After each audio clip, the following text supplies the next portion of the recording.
Hi guys, how's everything going? I hope everybody's doing well. We should all be finishing up week one, ready to start week two. So I just wanted to check in. So far, things look well as as far as assignments and things that I'm reading. Everything's looking good. I haven't seen any major issues, so that's good. A couple of things. I posted a separate announcement on how to do a field reflection because that's one of your big assignments coming up in the next week or two. Um, Also, you have week three is the field reflection. Week four is your learning contract. So keep those two things in mind. Your learning contract, you should be working on that with your supervisor at your agency. If you're not sure of exactly all the tasks you'll be completing this semester, you should definitely be working with them to get ideas on some of the tasks that you'll be completing to fill that out. I'm sharing my screen right now because I wanted to show you in week one, everybody should be wrapping this up, but you have your field orientation, orientation review, and you had a quiz this week. So make sure that you're not missing all, and a peer-to-peer. So make sure you're not missing any of your assignments. If anyone's having issues or concerns, please reach out to me.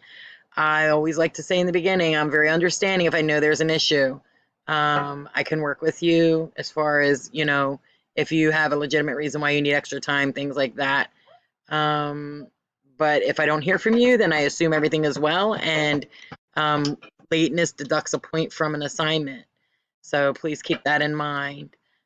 For week two, which is the week we're coming up to, guys, one, please see the video again about the field reflection, and don't overthink it. Follow my advice in the video. Please don't overthink it. Know that there's a quiz that you guys need to take. Not a quiz, I'm sorry, like a survey that I need you guys to take about train availability. I'm sorry, there's a train going by. There's a survey I need you to take about availability so that I can offer you extra points on a live video class discussion. So I'm looking for folks to participate in that so that I can get some suggestions on times. I apologize, guys. I'm in my yard and I'm babysitting my 3-year-old grandchild while I'm making this video. So this is going to be a great video, I'm sure. Please make sure that for week two you have completed your peer-to-peer and your discussion, also your discussion assignment. That's 10 points. Your peer-to-peers are all a point. So make sure you don't forget them. And then next week we'll learn, I'll post another video next week about mandated reporting, and we'll learn more about that. But if you guys have questions, please don't hesitate to reach out to me. I'm here waiting and hopeful and optimistic that I'll hear from you guys. Talk to you soon and have a great week.